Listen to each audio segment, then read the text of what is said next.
মুহূর্তের মধ্যে মেয়েটির চোখের কোণা থেকে রক্ত অশ্রুর মতন ঝরতে লাগলো, আর মাত্র কয়েক সেকেন্ডের মধ্যে তার শ্বাসরুদ্ধ হতে বাধ্য হলো।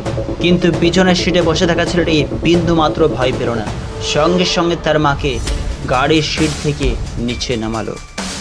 অবাক করার বিষয়, লাশটিকে নিচে নামা মাত্রই সন্ধ্যে ভাসতে শুরু করলো। সঙ্গে সঙ্গে উপস্থিত হলো সেখানে পুলিশ। অন্যদিকে পুলিশ লাশটিকে শূন্যে ভেসে থাকতে দেখায় হতবাক হয়ে উঠেছে। লাশটির হাতকে কাটা থেকে মুক্ত করা মাত্রই ঠিক একটি নির্দিষ্ট গন্তব্যস্থলের দিকে যেন চুম্বকীয় আকর্ষণের দিকে ছুটতে থাকছে।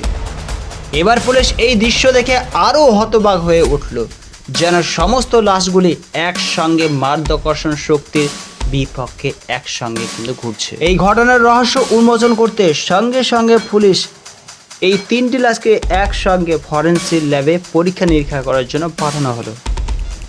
ফরেনসিক ল্যাবের পরীক্ষা নিরীক্ষা করে তারা লক্ষ্য করে যে তাদের মস্তিষ্কগুলি সম্পূর্ণভাবে জীবিত, না তারা মৃত না তারা জীবিত।